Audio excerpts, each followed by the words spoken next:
बोलिए सियापति रामचंद्र भगवान की, सीता माता की, भरत शत्रुघ्न की, वीर लक्ष्मण की, वीर हनुमान की, अपने अपने माता पिता की, अपने अपने गुरुदेव की, बोलिए सनातन धर्म प्रेमियों की। भगवान श्री राम जी कहते हैं, शंकर प्रिय मम द्रोही, शिव द्रोही मम दास। शंकर प्रिय मम द्रोही, शिव द्रोही मम दास, ते नर करें कल्प भर, घोर नरक महवास। जिनको शंकर जी प्रिय हैं और जो मेरे द्रोही हैं, जैसे रावण शंकर जी को तो भजता है लेकिन राम का दुश्मन है। और इसी ए बच्चों, इसी तरह से जो मुझे भजता है और शंकर का द्रोही है, वे मनुष्य कल्प भर घोर नरक में निवास करते हैं, घोर नरक में। बहुत से लोग कहते हैं शंकर की तो पूजा करते हैं, लेकिन राम के बारे में गलत गलत बातें करते हैं। और बहुत से राम के बारे में तो राम की पूजा करते हैं, लेकिन शंकर के बारे में गलत गलत धारणा बनाकर रखते हैं। लेकिन राम जी ने कहा है, जो शंकर द्रोही है वो मेरा भगत कदापि नहीं हो सकता है, और जो मेरा द्रोही है वो शंकर जी का, और शंकर जी का द्रोही मेरा कभी भगत नहीं हो। अब भगवान श्री राम जी ने शंकर जी का शिवलिंग रामेश्वर में बनाया है। जैसे ही पुल तैयार हुआ, तभी शंकर जी की पूजा के लिए शंकर जी का शिवलिंग बनाया बालू का। आज तो बड़ा भव्य मंदिर बना हुआ रामेश्वर में। उस समय में तो जंगल होता था, कोई साधन आसपास में नहीं होता था। उसके बारे में श्री राम जी, तुलसीदास जी कहते हैं, जे रामेश्वर दर्शन करहीं, ते तन तज मम लोक सिधरहीं। जो गंगा जल आन चढ़ावें, सो साजुज मुक्ति नर पावें। जो मनुष्य मेरे द्वारा स्थापित किए हुए इन रामेश्वर जी का दर्शन करेंगे, वे शरीर छोड़कर मेरे लोक को जाएंगे। और जो गंगा जल लाकर इन पर चढ़ावेगा, वो मनुष्य सायुज्य मुक्ति पावेगा, अर्थात मेरे साथ एक हो जाएगा। होए काम जो छल तज से, भक्ति मोरते शंकर दे। मम कृत सेत जो दर्शन करहीं, सो बिन श्रम भव सागर तरहीं। जो छल छोड़कर और निष्काम होकर श्री राम जी की सेवा करेंगे, उन्हें शंकर जी मेरी भक्ति जरूर देंगे। और जो मेरे बनाए हुए सेतु का दर्शन करेगा, वो बिना ही परिश्रम के संसार रूपी समुद्र से तर जाएगा। कौन? जो दर्शन करेंगे। ए बेटा, आप बाहर चले जाओ, अच्छा रहेगा। चलिए उठिए, बच्चे बाहर बाद में आना। चलो बेटा, जाओ बच्चों, प्रसाद के समय आना। चलिए बाहर बाद में आना। जाओ बेटा। शरारत करते जो बोलते हैं ना, कथा में बोलते नहीं है कोई भी। आप तो नहीं बोलेंगे? हाँ ठीक। जो छल छोड़कर और निष्काम होकर श्री रामेश्वर जी की सेवा करेंगे, उन्हें शंकर जी मेरी भक्ति देंगे। और जो मेरे बनाए हुए सेतु का दर्शन करेगा, वो बिना ही परिश्रम के संसार रूपी समुद्र से तर जाएगा। राम बचन सबके जिए भाए, मुनिवर निज निज आश्रम आए। गिरजा रघुपति के यह रीति, संतन करें प्रणत पर प्रीति। श्री राम जी के वचन सबके मन को अच्छे लगे। उसके पश्चात वे श्रेष्ठ मुनि अपने अपने आश्रम को लौट आए। शिव जी कहते हैं, पार्वती, श्री रघुनाथ जी की ये रीति है कि वे शरणागत पर सदा प्रीति करते हैं। जो उनके चरणों में आता है उनको अपना बना लेते हैं। बांधा सेत नील नल नागर, राम कृपा जस भयो उजागर। बूढ़े आन बोरहि जेई, भय उपल बोहित समते। चतुर नल और नील ने सेतु बांधा। श्री राम जी की कृपा से उनका ये उज्जवल यश चारों तरफ फैल गया। जो पत्थर आप डूबते हैं और दूसरों को डुबो देते हैं, वे ही जहाज के समान समय तैरने वाले और दूसरों को पार ले जाने वाले हो गए। एक कथा आती है, उसमें वृतांत आता है कि भगवान श्री राम जी जब पुल बन रहा था तो अकेले में सोचते हैं कि ये पत्थर तैर रहे हैं, क्यों ना मैं भी एक पत्थर डाल के देखूं तैरता है कि नहीं तैरता। जैसे ही राम जी ने समुद्र में एक पत्थर डाला तो पत्थर डूब गया। छुप करके डाला था, कोई देख ना ले, लेकिन हनुमान जी ने देख लिया। श्री राम जी अपने आप में शर्मिंदा हो रहे हैं, लेकिन हनुमान जी से पूछते हैं कि हनुमान जी ऐसे कैसे? सभी पत्थर तैर रहे हैं, लेकिन मैंने डाला तो ये तो डूब गया। तो हनुमान जी ने बड़ा प्यार भरा जवाब दिया कि प्रभु, जिनको आपने बांध रखा, अपने साथ लगा रखा है, वो हमेशा तैरते हैं, और जिनको आपने छोड़ दिया वो तो भव सागर क्या संसार में डूब जाते। महिमा यह न जलद कही वरनी, पाहन गुण न कपिन के करेनी। ये ना तो समुद्र की महिमा वर्णन की गई है, ना पत्थरों का गुण, और ना ही वानरों की कोई करामात है। ये तो मेरे राम जी की कृपा है जो समुद्र में पत्थर तैर रहे हैं। श्री रघुवीर प्रताप ते, सिंधु तरह पासान। ते मति मंद जे राम तज, भजे जाय प्रभुआन सिया।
श्री रघुवीर जी के प्रताप से, भगवान के प्रताप से पत्थर भी समुद्र पर तैर गए। ऐसे श्री राम जी को छोड़कर जो किसी दूसरे स्वामी को जाकर भजते हैं वो निश्चय ही मंद बुद्धि है। बांध से ते अति सदृढ़ बनावा, देख कृपा निधि के मन भावा। चली सेन कुन कुछ वर्ण न जाई, गरजे मरकट भट समुदाय। नल नील ने सेतु बांधकर उसे बहुत मजबूत बनाया। देखने पर कृपा निधान श्री राम जी के मन को बहुत ही अच्छा लगा। सेना चल पड़ी, जिसका कुछ वर्णन नहीं हो सकता। योद्धा वानरों के समुदाय गरज रहे हैं। सेतु बंद डिंग चढ़ रघुराई, चितो कृपाल सिंधु बहुताई। देखन बहु कौ प्रभु क्योर ना कंदा, भगत भय सब जलचर वृंदा। कृपालु श्री राम जी आगे आगे चल रहे हैं, पीछे पीछे सब वानर भालू चल रहे हैं। यहाँ एक लीला बड़ी अजीब हुई कि जितने भी समुद्र में मगरमच्छ थे, मछलियाँ थी, सांप थे, सब बाहर निकल आए, पुल के पास में आ गए, पुल के पास आ गए और उछल उछल करके बाहर आ रहे हैं। और बानर और भालू ये सोच करके ये हमला कर रहे हैं, इसलिए साइड हो रहे हैं। लेकिन वो क्या कर रहे थे? वो सब भगवान के दर्शन करने के लिए, पैर छूने के लिए उतावले थे। मगर सर्प, मछलियाँ, जितने भी थे जीव जंतु, कच्छप, सब आकर के भगवान के चरण छूकर स्पर्श करके वापिस चले जा रहे हैं। बहुत तरह के मगर, नाक, घड़ियाल, मच्छ और सर्प थे, जिनके 100 योजन के बहुत बड़े विशाल शरीर थे। कुछ ऐसे जंतु भी थे जो उनको भी खा जाएं। किसी किसी के डर से तो वो भी डर रहे थे। सब वैर भूलकर प्रभु के दर्शन कर रहे हैं, हटाने से भी नहीं हटते। सबके मन हर्षित हैं, सब सुखी हो गए। उनकी आड़ के कारण जल नहीं दिखाई पड़ता। वे सब भगवान का रूप देखकर आनंद और प्रेम से मगन हो गए। चला कटक प्रभु आयुष पाई, को कह सक कपि दल विपुलाई। प्रभु श्री रामचंद्र जी की आज्ञा पाकर सेना चल पड़ी। वानर सेना की विपुलता बहुत ज़्यादा है, आगे से पीछे तक गिनती नहीं आती है। पुल पार हो गया, लेकिन पीछे अभी लाइन लगी हुई है।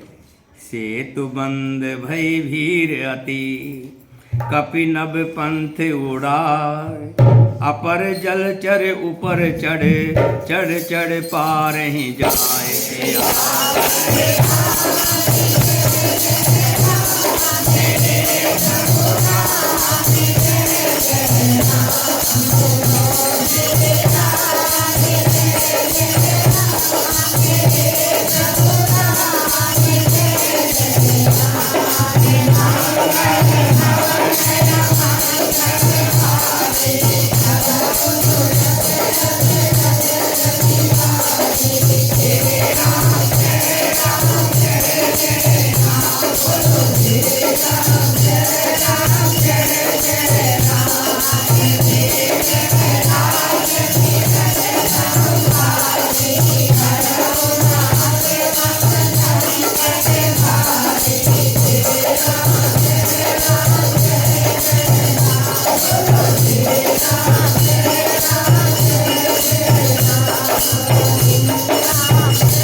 कुछ ऐसे वानर भी हैं जो बड़े उतावले हैं। वो वानर दूसरे के कंधे के ऊपर छाल लगाते और तीसरे पे पहुंच जाते। कुछ उनसे भी उतावले वानर हैं जो समुद्र में कच्छप, मगरमच्छ निकलाए हैं तो उनके ऊपर पैर रख रख करके चल रहे हैं। सब एक आगे भागना चाहते हैं, पीछे रहना कोई नहीं चाहता। अस कौतुक विलोक दो भाई, बहस चलें कृपाल रघुराई। सेन सहित उतरे रघुवीरा, कह न जाए कपि जूथप वीरा। कृपालु श्री रघुनाथ जी तथा लक्ष्मण जी दोनों भाई ऐसा कौतुक देखकर हंसते हुए चल रहे हैं। श्री रघुवीर सेना सहित समुद्र के पार गए। वानरों और उनके सेनापतियों की भीड़ कहीं नहीं जा सकती, बहुत भीड़ है। सिंध पार प्रभु डेरा कीना, सकल कपिन को आयुष दीना। खायो जाय फल मूल सुहाए, सुनत भाल कपि जय ते धाय। जैसे ही पार किए समुंदर पार होते ही सबको अपने अपनी जगह दे दी विश्राम करने के लिए। प्रभु ने भी अपना डेरा डाल लिया और वानरों को आज्ञा दी, तुम जाकर सुंदर फल फूल खाओ। ऐसा सुनते ही रीछ और वानर जहाँ तहाँ दौड़ लिए। सब तर परे राम हित लागी, ऋतु अरु करत काल गति त्यागी। खाए मधुर फल विटप हलावे, लंका समुख शिखर चलावे।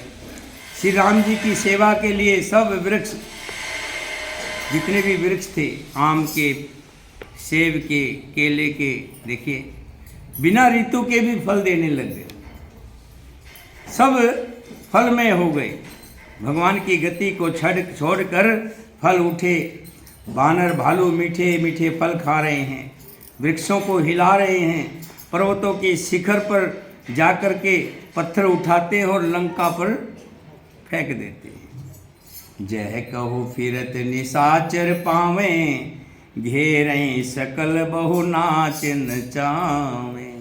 अगर कोई चलता फिरता राक्षस मिल जाता है तो उसको घेर लेते हैं।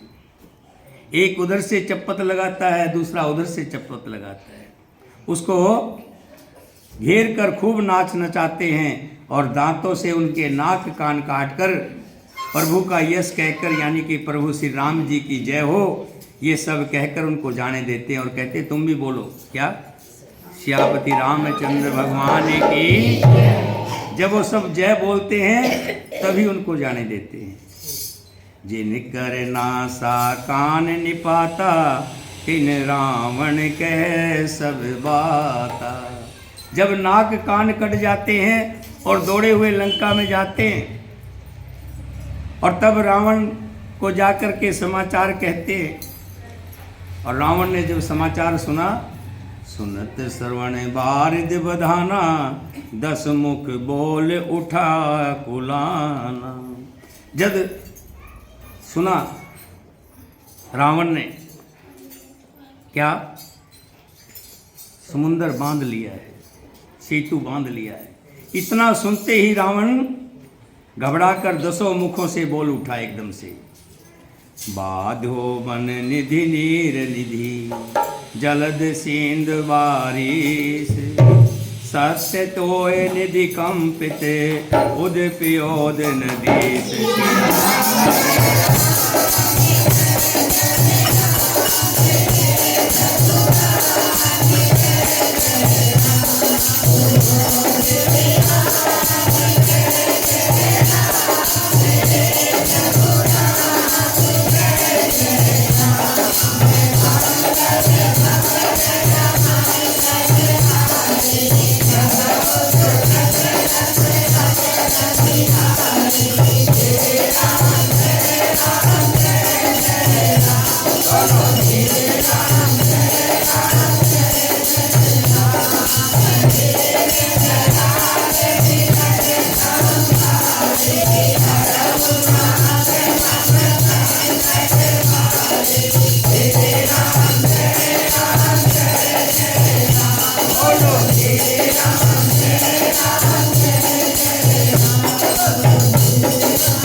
के समुंदर को बांध लिया है, तो रावण के मुख से अन्यास ही निकल पड़ा है, क्या समुंदर को बांध लिया है। घबरा करके सब दरबारी बैठे थे, सबके सामने इस तरह से घबराहट देख करके रावण एक बार तो सहम गया, लेकिन अपनी कमजोरी को छुपाता हुआ सीधा मंदोदरी के पास गया। मंदोदरी ने विनती करके कहा, हे प्रभु, मेरी बात मान लीजिए, मैं चरणों में सिर नवाकर अपना आंचल पसार कर आपसे कह रही हूँ, हे प्रीतम, क्रोध त्याग कर मेरा वचन सुन लीजिए। नाथ बैर कीजे ताहि सो, बुद्धि बल सक जीत जाए सो। हे नाथ, बैर उसके साथ करना चाहिए, किसके साथ, जिससे बुद्धि और बल के द्वारा जीत सके। तुम्हें रघुपति अंतर कैसा, खल खगोत दिन करहीं जैसा। आप में और श्री रघुनाथ जी में नीचे ही कैसा अंतर है, जैसा जगनू और सूर्य में। कहाँ तो आप जगनू के समान दूसरे की पराई स्त्री को उठा करके लेकर आए हो, और कहाँ वो प्रभु श्री राम जी जो पत्थर की अहिल्या को भी जीवन दान दे देते। हे नाथ, आपको उनसे बैर नहीं करना चाहिए जिन्होंने विष्णु रूप से अत्यंत बलवान मधु और केटव को मार दिया था। बराह और नरसिंह रूप में महावीर महान सूरवीर दित्य के पुत्रों हिरण्यक्ष और हिरण्याकश्यप को संहार किया था। जिन्होंने वामन रूप से बलि को बांधा था, परशुराम रूप से शस्त्र बाहु को मारा था, वे ही भगवान पृथ्वी का भार हरने के लिए राम के रूप में प्रकट हुए। इसलिए आपको उनसे बैर नहीं करना चाहिए। व्यक्तियों को भी पत्नी की बात माननी चाहिए। देखिए, पति के अंदर तेज बताया है कि तेज होता है, पुरुषार्थ होता है, लेकिन जो स्त्रियां हैं वो भी अर्धांगिनी होती है। एक समय होता था जब पुरुष प्रधान देश था कि जो कुछ पुरुष करता था वही होता था, जैसे उन्होंने कह दिया उसको मानते थे। और जब किसी का कुछ ज़्यादा बाहुबल हो जाता है तो उसके अंदर अहंकार हो जाता है, और यही अहंकार पुरुषों के अंदर हुआ कि स्त्रियां तो हमारे अधीन हैं। बहुत से जो मिथ्यावादी लोग थे उन्होंने तो स्त्री को ये भी कहा गलत शब्दों से कि पैरों की जूती तक कह दी। लेकिन सच्चाई ये है कि अगर शंकर जी की शक्ति है तो माँ दुर्गा भवानी है, राम की शक्ति है तो सीता है, बिना स्त्री के पति अधूरा है। अगर वंश की वृद्धि करती है तो स्त्री ही करती है। और बहुत सी जगह पर स्त्री ऐसी सद्बुद्धि देती है। मैंने बहुत से लोगों को देखा है कि बहुत कुछ नुकसान कर देते हैं, बड़ा बड़ा नुकसान कर देते हैं, लेकिन स्त्रियां अपने पास बचा कर रखती हैं और बुरे वक्त में उनके काम आती है। ये लोग अब मंदोदरी वही कह रही है कि नाथ हमारी बात मान लीजिए कि जिसने विष्णु रूप में अत्यंत बलवान मधु और केटव को मार दिया था, हे नाथ उनका विरोध ना कीजिए। जिनके हाथ में काल कर्म और जीव सभी हैं, राम ही सौंप जानकी नायक मल पद माथ, सेत कहो राज समर्पये बन जाय भजो रघुनाथ।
राम ही सौंप जानकी, राम जी के चरणों में सिर नवाकर उनकी शरण में जाकर उनको जानकी जी सौंप दीजिए और आप पुत्र को राज्य देकर वन में चले जाइए और भजन कीजिए। ये कहते कि जब व्यक्ति की उम्र 50-60 पार हो जाए, बेटे के पैर की